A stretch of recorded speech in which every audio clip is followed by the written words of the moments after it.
we're going to have lots of questions for you after, I'm sure. We are so happy to have you back at the bookstore. Maureen Callahan, everybody. She was one of our first authors when we were across the street in our tiny little store talking about her book, American Predator, which if you have not read, it is insanely good. You will not sleep for a very long time after you read it. It's about a serial killer, true story, set in Alaska. I couldn't believe the amount of bravery in the research that you put into it. My God, I remember talking to you about it after and thinking, I would never do that. But we're glad you did. I mean, I couldn't walk my dog for a while after that book. I'm so sorry. Not at night. I was like, oh my God, is there a serial killer? You never know. Anyway, it was, but it's amazing, and it's set in Alaska, and it's so unbelievably researched. You put so much into all of your books. We're so excited. This is different. Probably weirdly more dangerous to write about the Kennedys. Who knows? But it's called Ask Not. I think that we're going to have Maureen talk about the general theme of the book, how she did her research, and then we can all ask our questions after about John, but I have questions. Happy. But honestly, thank you for coming back. We've been looking forward to me. this, and thank you all that have been here for all of our events this month. We've had a lot. It's been a really fun month of authors, and we're excited to have you. I'm excited to be here. Thanks for having me. Thanks, Kelly. Yeah. Thank you, Kelly, and Little Point Bookshop, and all of you guys for showing up. I'll tell you a little bit about Ask Not and how I came to write it, and then I'm super happy to take any questions. I knew I wanted to write a book about the Kennedy family that would be sort of a counter narrative to the one that we have all been told ever since JFK was assassinated, which is that this is America's royal family, subjects of a Greek mythological Kennedy curse that takes out the most beautiful, promising, brilliant members of its family one by one. To my mind, the women have always been really not just overlooked by American history and pop culture, but actively, if not forgotten, vilified and treated as the problem in the Kennedy family. Anything that has happened to them, you could lay at the hands of the women, and that includes, we can start with Rosemary Kennedy, the brilliant, beautiful sister of JFK, who was forcibly lobotomized at age 23 by her father, Joe Sr. And the story always was they had overcorrected in an attempt to help her with these learning disabilities that she had. And the truth is much darker, as I learned in my research and my reporting, and that's in the book. Jackie Kennedy, considered basically an American saint after JFK's assassination, got the nation through its greatest trauma of the 20th century, signaled to the world that America would emerge stronger for this, better for this. 5 years later, she remarries Aristotle Onassis, and the world's media calls her a whore who sold herself to the highest bidder. Carolyn Bessette Kennedy marries John F. Kennedy Jr., anointed America's new princess. John Jr. decides to pilot his plane on a very foggy, hazy night in July of 1999, despite being told by pilots on the ground not to go up, despite being told by a flight instructor, I will go with you, despite not being rated to instrument pilot his plane, and despite nearly crashing into a packed American Airlines commercial jet that was making its descent to New York City that night. Ground control could not get a hold of him because not only had he not filed a flight plan, but he had turned off all communications with ground control. After that wholly avoidable fatal accident, which took the life of Carolyn and her sister Lauren, it was Carolyn who was vilified. She was a drug addict. She was a viper. She made JFK Jr. so miserable that he must have been so distracted by what a bitch she was that he crashed into the ocean. And then finally, these are not all the women in the book, these are some, Marilyn Monroe's in there, all the greatest hits, as it were, of the 20th century, but I want to just talk a little bit about RFK Jr.'s wife, Mary, because he's been in the news a lot lately. He's had his own latest sex scandal involving a New York Magazine journalist.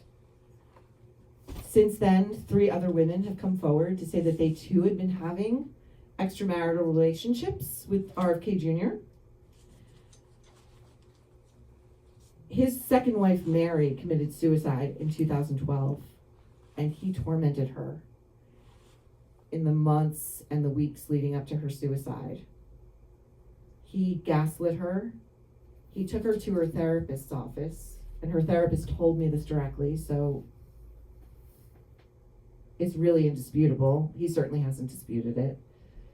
He sat across from the therapist and said, "I would like you to declare my wife mentally ill." And she said, "I'm not going to do that. Your wife is sad and she's upset, but she's not mentally ill.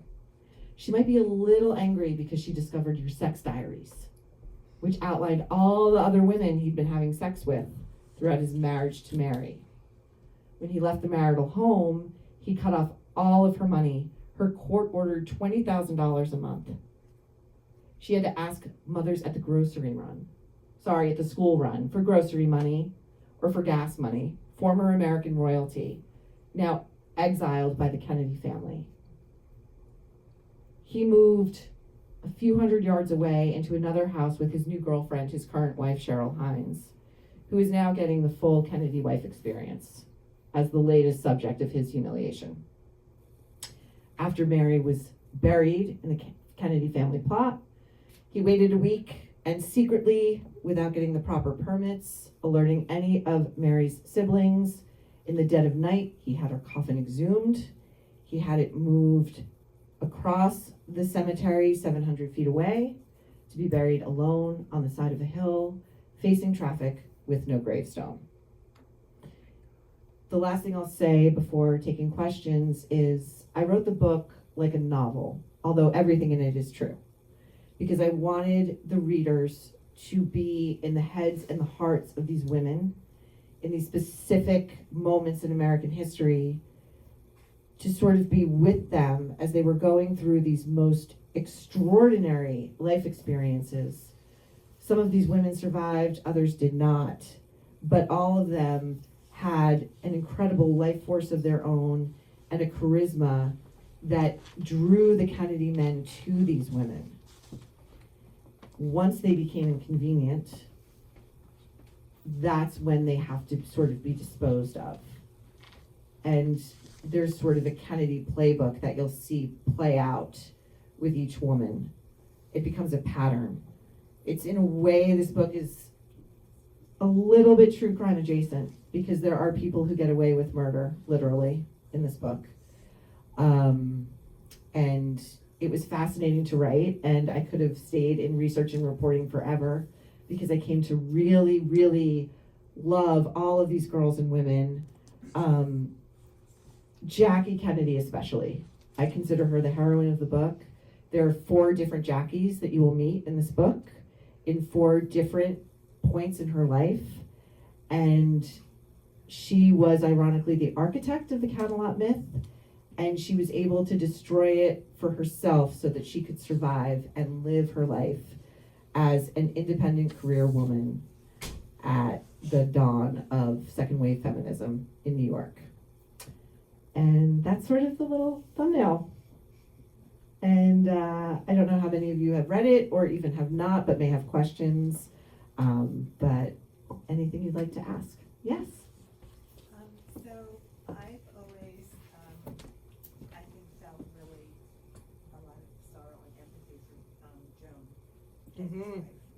So could you talk a little bit about that? I mean, in my mind, things that I've read, that she was just a beautiful young woman, an accomplished pianist, Mm-hmm. and he just destroyed her. He did. And my He did, Joan Kennedy. So she was almost sort of scouted by the Kennedy family as a wife for Ted. Ted Kennedy, the youngest Kennedy son, who was regarded as sort of the runt of the litter, not the brightest, got kicked out of Harvard for cheating. He had to go into politics. It was the family business. He needed a wife. He didn't want a wife. He wanted to run around and sleep with anything he could, but he needed a wife. They found Joan. Joan fell for him, and the Kennedy family was sort of part of that seduction, the glamour, the prestige, the wealth, the power. Right before they were due to be married, she had maybe spent 3 days with him total. He proposed to her without a ring. And she went to her father and said, I don't want to do this. This is not for me. Her father said, I'm going to go talk to Joe Kennedy, the patriarch. And that did not go well for him, because Joe Kennedy said, nobody humiliates my son. This wedding is happening. Joan, after the wedding, wound up watching back footage, because Joe was a former Hollywood producer, and he had like produced this wedding with like the proper lighting and audio and cameras. And on mic, Jack Kennedy was caught whispering to Ted, don't worry. This doesn't mean that you're only going to be with her for the rest of your life. You can still play around. She heard that. And, you know, his womanizing and his drinking and Chappaquiddick, she said, was the thing that broke her. Mary Jo Kopechne is another woman in the book. She had a miscarriage. She had a miscarriage after Chappaquiddick. Yes. Because Ted made her Yes. go with him to Mary Jo's funeral. Yes. He's wearing a neck brace he did not need.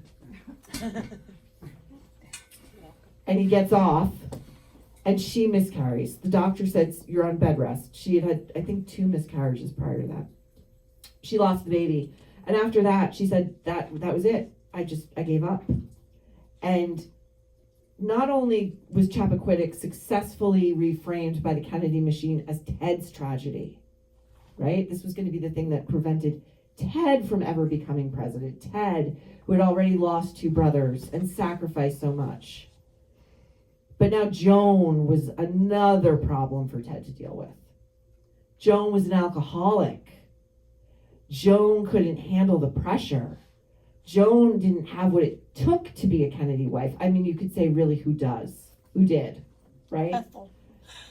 Ethel. Great answer. Who just died. But, you know, this month. she was a Kennedy wife only until, not to be morbid, but 1968. Then she became the widow Kennedy, right? Which, by the way, is something Jackie said more than once. Like, I am not going to be the widow Kennedy. That's not for me. And part of the reason she married Aristotle Onassis was she knew that the world would react with revulsion.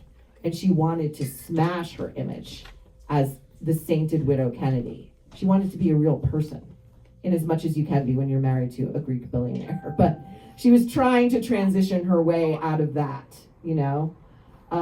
But Joan, interestingly, Joan is still alive. She's still alive. She outlived Ted. She's outlived Ethel, Jackie. She's had her problems, but she is a very strong woman. Yeah.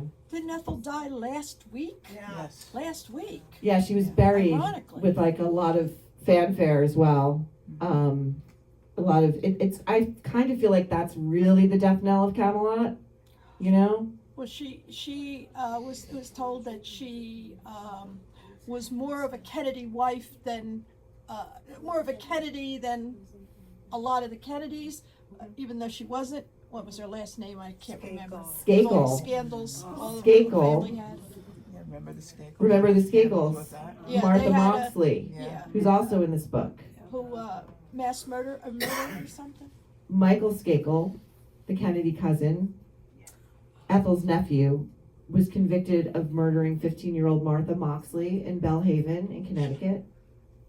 That was a savage murder. Yeah. I went to go see the evidence in that murder case, which was astonishing. In the boxes were like Martha's little diary was in the box. with her penmanship, and she would use different color ink, and there was this really heartbreaking little page where you could see it had been singed by a cigarette. Like she was experimenting with smoking and kind of being a grown-up. And anyway, it also contained in those boxes were transcripts of calls that Bobby Jr. had made to Tony Bryant, cousin of Kobe Bryant, looking to pin the murder of Martha on two teenage boys of color who he claimed had just come in from the Bronx that night looking for a blonde girl to kill. So Michael, his conviction was vacated a few years ago in large part due to Bobby's great work.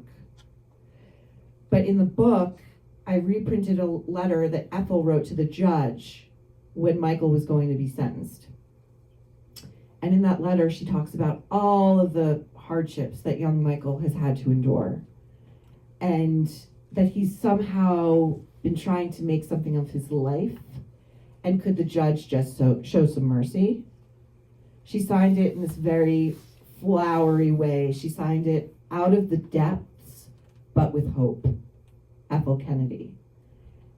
She never said he didn't do it.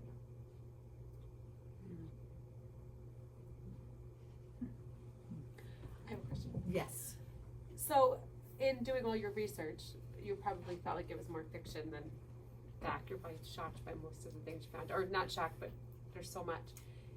Did you find that, I'm not suggesting there's a reason, but did you find a similarity in personality? Like, why are they all so much like this? Like, did you find any reason, not reason, you know what I'm saying? Like, what's your, What's the common What's your thread? Yeah, takeaway? yeah, how does this happen, right? How does in this one happen? family, how are all these people so terrible? Right, and it's mainly the men. I mean, the Eunice Kennedy, Jack's sister, was regarded by everyone in that nuclear family as the finest political mind, the most gifted of them all. But that was no good to Ethel. Sorry, that was no good to Eunice because she was born a woman. So they bred the women to, like, you know, when Jack was campaigning, for example, what did the Kennedy women do? Like the mother, they threw tea parties for women. You know, it was the men. And Joe, the father, I think, you know, I talk about it in the introduction. I really consider him to be the originator of the biblical sins of the Kennedy family. One, political, his admiration for Adolf Hitler. Oh, I didn't know that. As U.S. ambassador to England in the run-up Yeah. to the war. Yes. And his looming acceptance, really, of the fall of Western democracy. He thought it was going to happen, and he thought it was fine. Didn't bother him that much.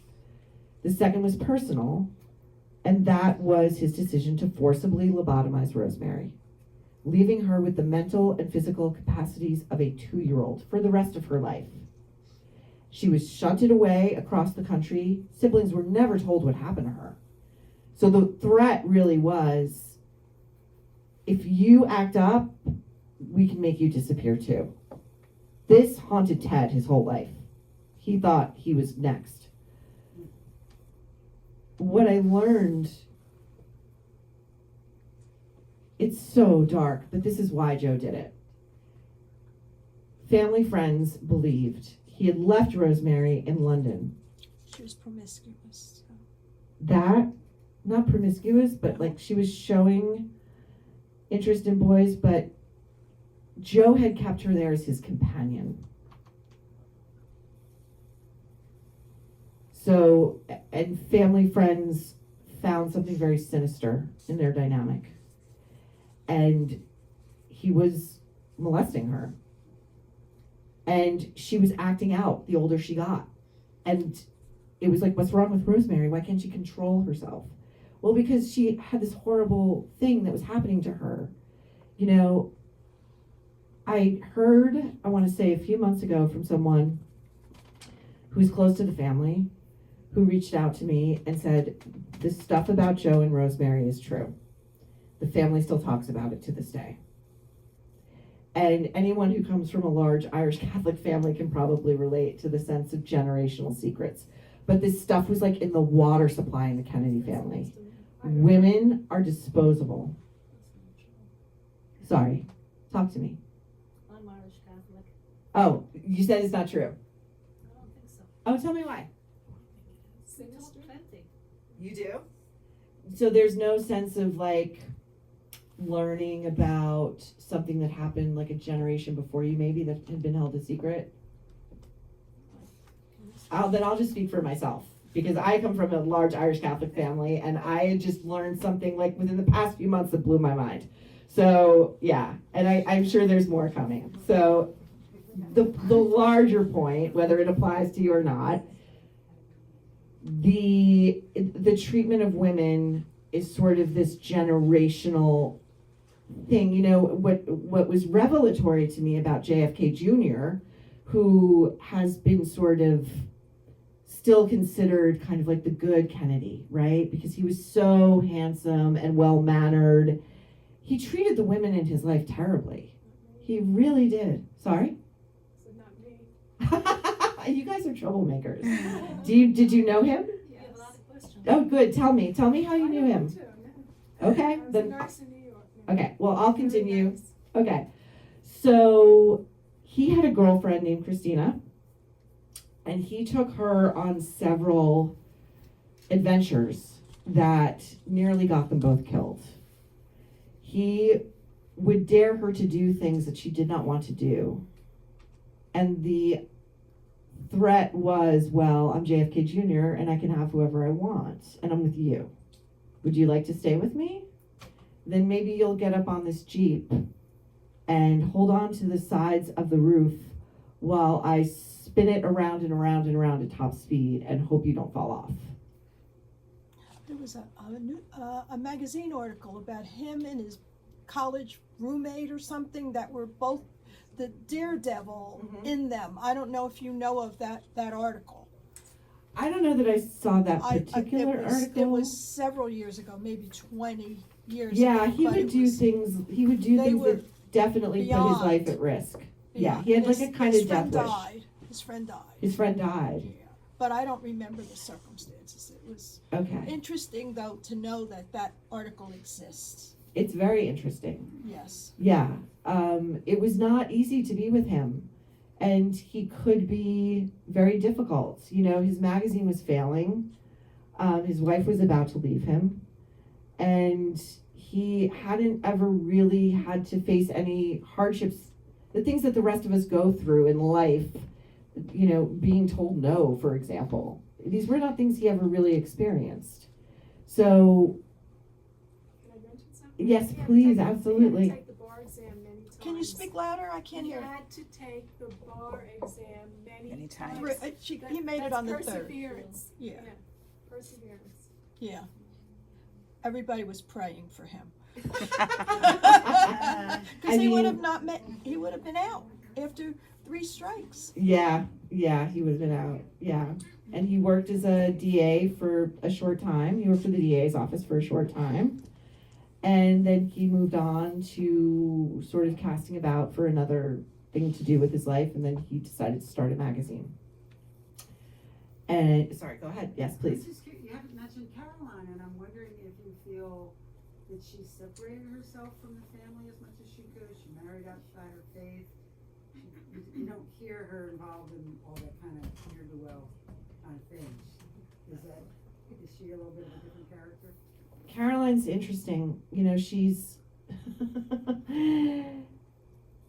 she's not in the book because she is sort of her own entity, but she's very much the keeper of the Kennedy flame. I don't know if you remember her aborted run for United States Senate. That did not go very well. And I think that was sort of the beginning of the worm turning for the sort of Camelot myth. You know, that if you were born as an Alpha Kennedy, then you were, whatever seat you wanted was yours. You know, the Oval was yours. You know, JFK Jr. was often spoken about as a future president. Did he have what it took? Probably not. But so the sort of larger theme of the book is also asking anyone who's sort of reading it to really reconsider everything we've been told everything we've been taught to believe. It's an actual really reconsideration of a lot of American history. I just wanted to say that one thing that I think about always is that I was glad that Jackie Kennedy died before he did. Because if she had been alive and that would have, I think, destroyed her. I don't know. Yeah.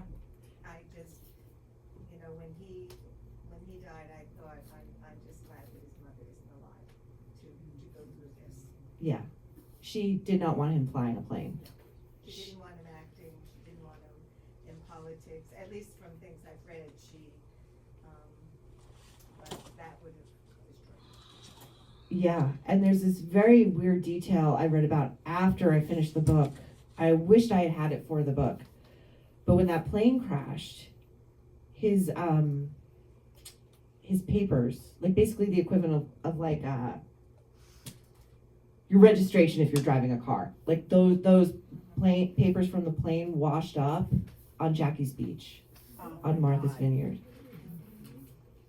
Yeah. That's creepy. And you're right in that you say that, they really did try to vilify Caroline, Mhm.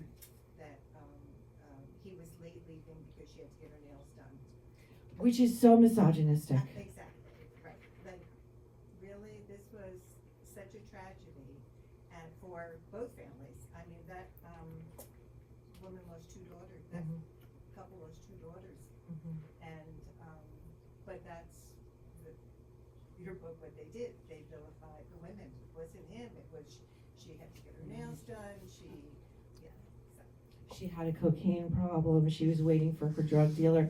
I mean, I wonder where those details came from, because certainly not the Bissett family. So I don't believe necessarily that they're even true.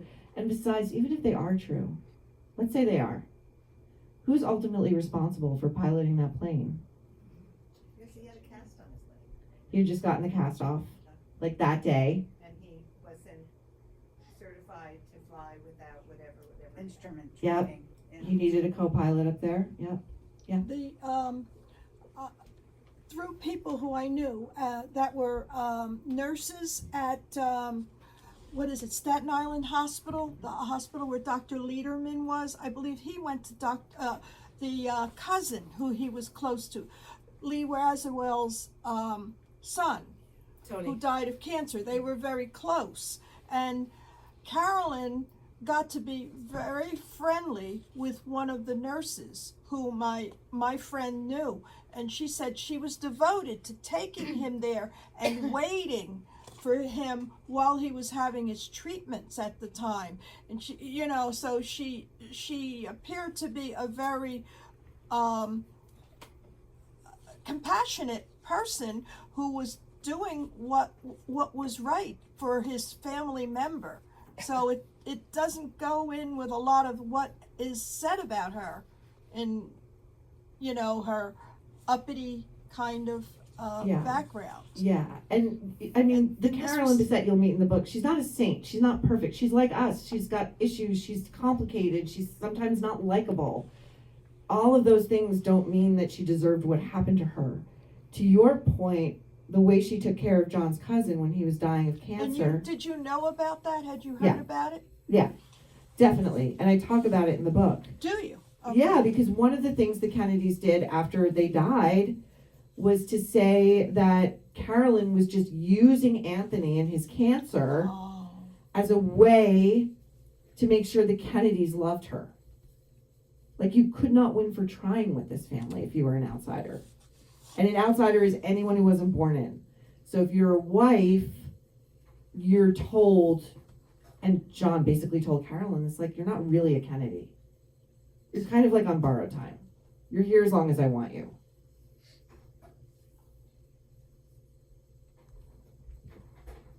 What about the incident with the ring? Did you put that in the book too? When she threw the ring at him in public, and they had a hunt for the engagement ring. The fight's in there. I didn't go into granular detail about her throwing the ring or him yanking the, I think actually what happened was he yanked the ring off her finger. Whoa.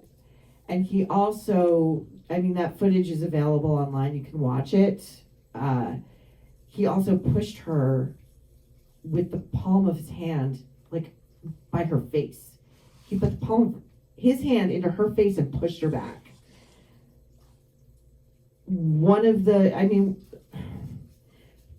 This would have been treated far differently in an era such as now. If this footage had been caught, say, after Harvey Weinstein had been arrested, we would be having a completely different discussion about what is, acceptable in terms of, that's domestic violence, really. But it's John Jr., so we're not allowed to talk about it like that. And that's just a slice of what's in this book that I believe makes it very relevant now, because we're still stuck with some of these very stubborn fairy tales that make the women the perpetrators and the men the victims, and that's not the case. I have to say, I'm getting flashbacks to 1999 when you listened, because we have a cousin, Kelly and I, who just loved, John. They just loved him. She just loved him. She was devastated. But then when we would listen to the news and the weather that night, like, you had to think, like, how did he get in that plane? And then I always thought, why did they get in that plane with him? Because it was such a horrible night. I remember that.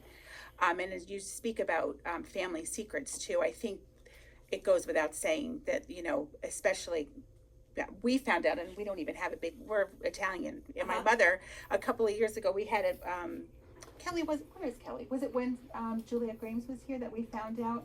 My mother had decided to disclose, it was less than 5 years ago, that my grandmother's sister had given birth and her sister couldn't have a baby, so they just gave the baby, nobody, we were like, how did we not know this? And my mother was like, well, that's just what happened, so there's definitely a lot of secrets, especially when there's no phones and video and camera, you can't document everything, so it's pretty interesting.